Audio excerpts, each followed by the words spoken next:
Welcome to the Emotional Eating Unwrapped podcast. I'm your host, Alana Kessler, an emotional eating and weight loss coach for women looking to fall in love with eating, create healthy attachments with food, and lose weight sustainably. Hello, everyone, and welcome to another episode of Emotional Eating Unwrapped. And I'm excited to talk today about learning how to love eating, because this is a topic that is so close to my heart. I feel like in this industry, we talk so much about food. We talk so much about how to create strategy with food, how to control food, how to look at food, relate to food. But we don't talk as often about eating and the experience of eating and learning to love eating. If you have listened to some of the work that I've talked about before and you've looked at some of my social media, you know that I make a big distinction between food and eating. Food is a substance and eating is an experience, and I think that it is essential that we learn how to love eating, because eating is the experience that connects us to ourselves. It is the experience that connects us to others. It is the behavior that utilizes food. And so we need to learn to love eating in order to feel safe with food. And at the core of learning to love eating is developing that internal belief that you can trust yourself and that you are making the decisions that are right for you. And I know personally that this is difficult. It's not the easiest step to take. And I could share a little bit of my own experience. I used to obsess over every morsel of food that I put in my mouth. Eating for me was not a loving and fun experience. I would think about it before I ate. I would think about it during eating. I would think about it after. I would have a running tab in my head that would be calculating every calorie consumed, right? So I was often doing macro math, calorie math, bartering with myself, making deals with myself. If I eat this now, I won't eat this later, trying to come up with a plan to avoid weight gain. And all it did was it kept me really narrow-minded. It kept me scared, and it also kept me shut down from life, from the experience of eating, from the experience of connecting. I didn't want to eat with people. I dreaded social events where food would be the main feature because I didn't trust myself to stay disciplined.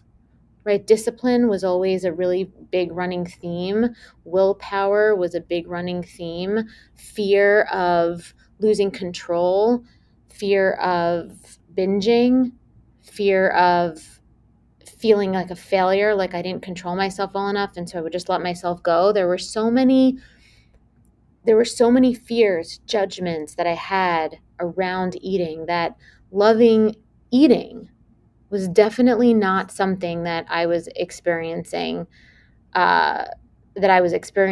I was, struggling with emotional eating and trying to come out of this dysfunctional relationship with eating and food that I had. And I realized that ultimately being able to trust myself and create that experience of eating that was filled with more joy and more love was that it had nothing to do with having a strategy. It had nothing to do with having more willpower. It had nothing to do with planning ahead better. Instead, it's more about cultivating a mindset that I can trust my body. Right? It was more about cultivating that mindset and that internal belief that I could trust my body to metabolize food in a way that isn't dangerous. I realized that I had this almost like, I can't even explain the word. I had this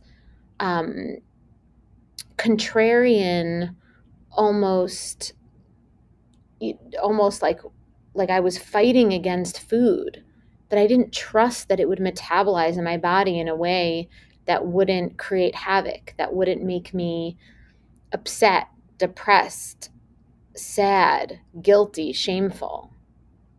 And so I realized that I needed to learn how to trust food in order to love eating. And it also was about believing in my own worthiness to derive pleasure from food without worrying that I would be punished by weight gain, that I would be wrought with guilt and shame. And I realized that at the heart of this is an attunement to my own needs and my own values. And I realized that if I really wanted to learn how to love eating, I had to learn how to take intrinsic responsibility for my food choices. And the way that I could take intrinsic responsibility for my food choices in a way that made me feel safe and grounded and like they had integrity was to be in attunement with my needs and my values. And this is the idea that you are intimately connected to your motivations for eating and have intentionally made the decision to eat certain foods with a sense of empowerment and joy.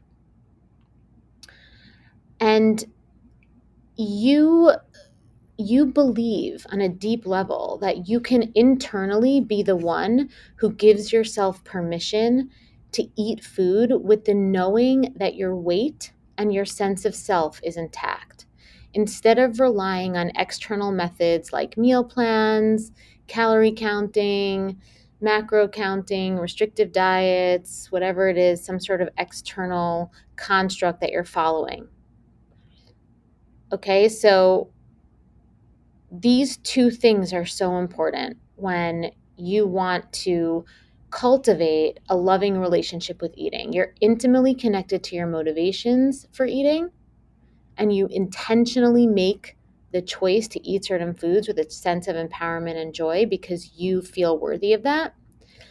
And you give yourself permission, knowing that your sense of self is intact and you trust that your weight isn't so precious, right? It's not something that can be changed so easily.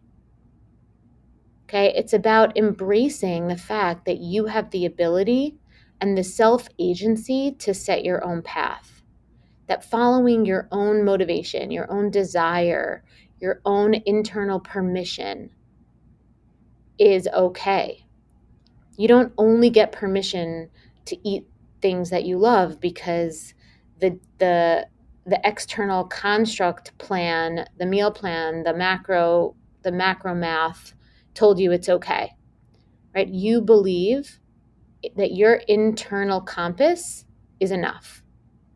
And you also have the intrinsic accountability skills, the internal boundaries, that you understand your needs and your reasons for choosing certain foods enough to know that it's okay to make these decisions.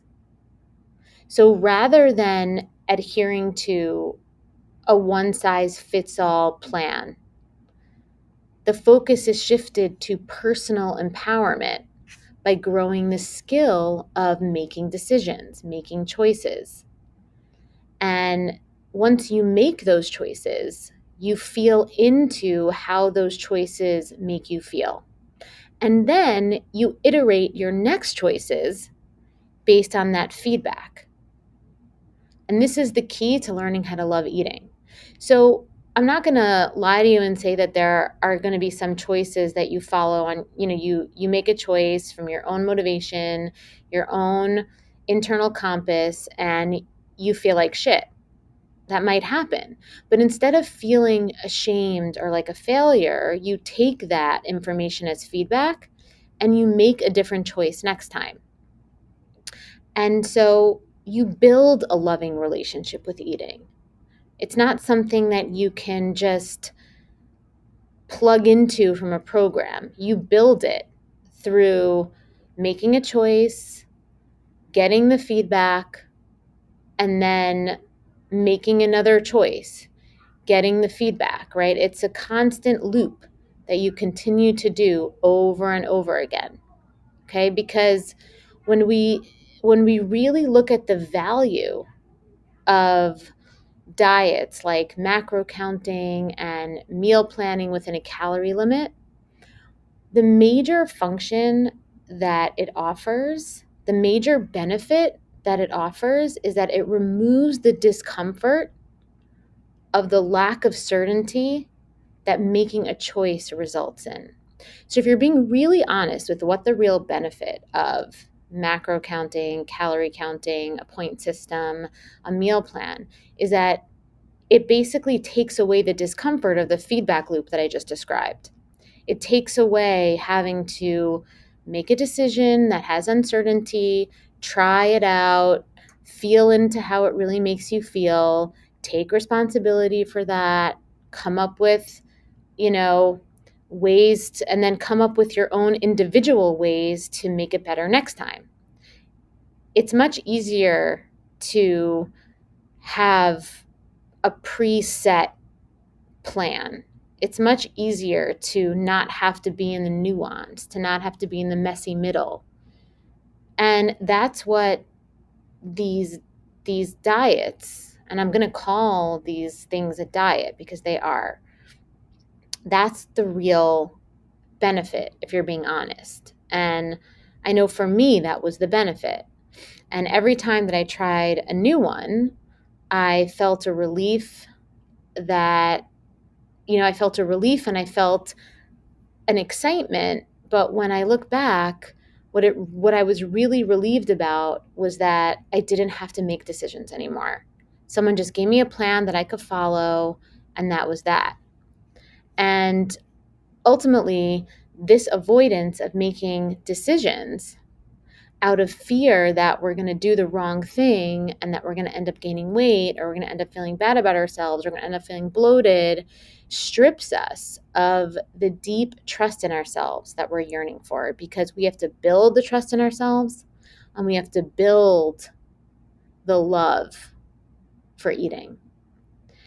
And ultimately, when we avoid making choices and we avoid that feedback loop and we avoid that opportunity to find the nuance, find that edge where we can enjoy something without a rule, and we don't ultimately feel gross about ourselves. When we remove that opportunity because we're following some external construct, it ultimately blocks us from falling in love with eating.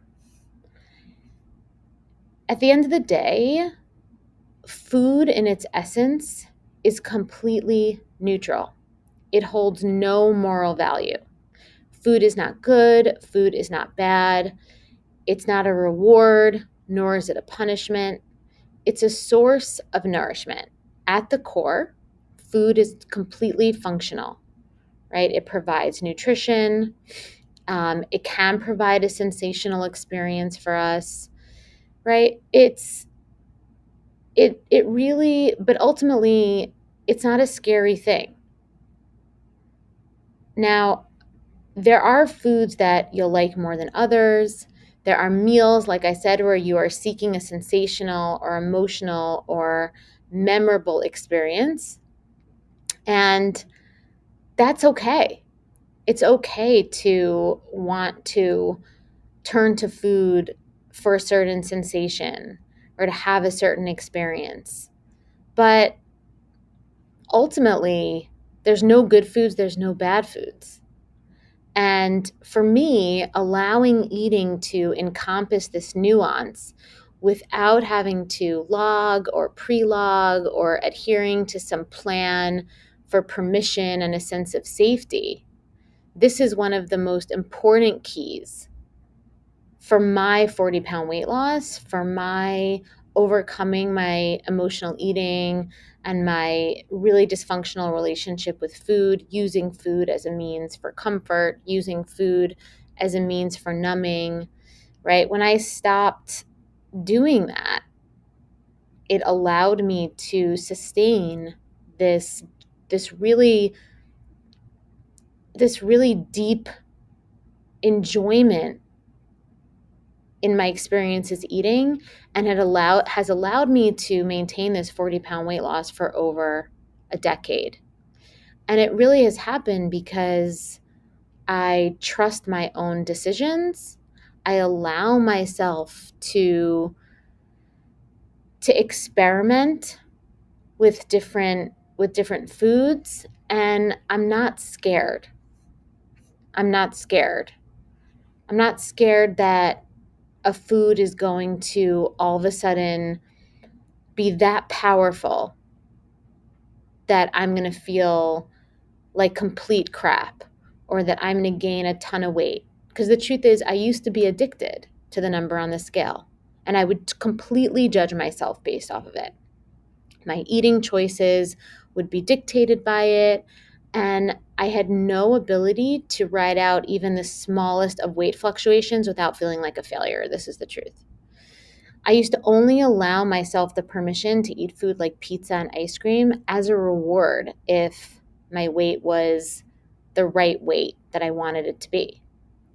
But now my eating decisions have nothing to do with my weight, because I know that I have the intrinsic accountability to make intentional decisions around food.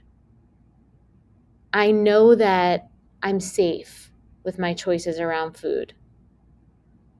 I know I have integrity in my choices that allow me to derive real pleasure from eating without feeling like I'm doing something wrong or will pay for it later in the form of guilt or feeling gross or bad in my body. Even if that means that I feel a little bloated the next day, I know that's completely okay. And there's nothing wrong with me, right? There's nothing wrong with me. It doesn't send me into a spiral of restricting, of binging, of obsessing, of getting preoccupied, of trying to manage again, falling into like, making myself adhere to counting and all that stuff again. Right? I'm okay with feeling a little gross and realizing like that's okay. Maybe that went a little too far on that. Right? But the food's not bad. It's not like the pizza was bad. It's not like the ice cream was bad. It's not like I don't deserve to have that. It's just that maybe I wasn't clear on my motivation. Maybe I didn't make the choices with as much integrity as I should have. And those are the shifts that I make for next time.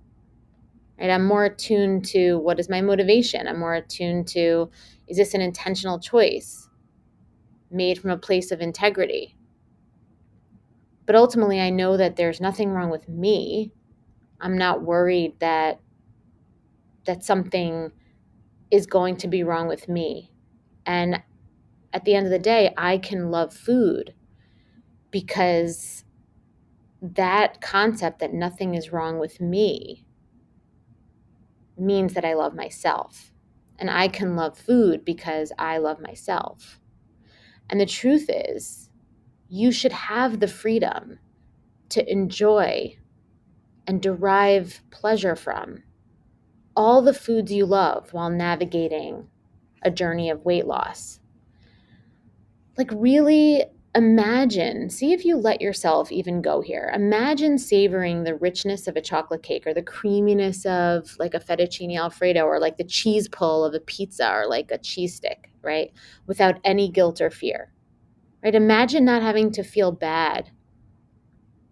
Like you could sense it leading to an extra number on the scale, or worrying about how to exercise it off or bargain away the calories. Because real food freedom isn't constantly thinking about earning a piece of cake or count or figuring out how to make it work within your macro limit or macro count of the day, right? It's not about working off the calories from your favorite meal on the Peloton. It's not about tracking every bite of food that you eat. That's the opposite of freedom. If you're doing math, if you're preoccupied with thinking, if you're pre-logging in your head, if you're not in tune with the sensation, the experience, the sensuality of eating, it's not free. If it can't be spontaneous to some extent, right? It's not freedom. If it's within some sort of construct, it's not freedom. So learning to love food and eating means shifting from a mindset of restriction or of obsession and over preoccupation with food and creating a mindset of neutrality and acknowledgement that food is an integral part of a joyful, fulfilling life, that eating, the behavior of eating, is an integral part of a joyful, fulfilling life. That the experience of eating, the behavior of eating, the ritual of eating, it's so important for us to feel connected to ourselves, to others. And we need to learn how to love that experience, how to revere that experience. So thank you so much for listening to today's episode. I'm so excited to talk more about this and talk more about how to fall in love with eating, how to heal emotional eating, and start losing weight and keep it off with sustainable strategies and lasting change. And so don't forget to join me next week. I'm here every week, mostly with new episodes. And if you enjoyed today's episode, please subscribe, leave a review, and share it with someone who might benefit from this empowering message. I also have lots of free resources on my website to help you on your journey to loving food and losing weight. Just go to www.bewellbyak.com. And until next time, I'm Alana, and thank you for listening to Emotional Eating Unwrapped.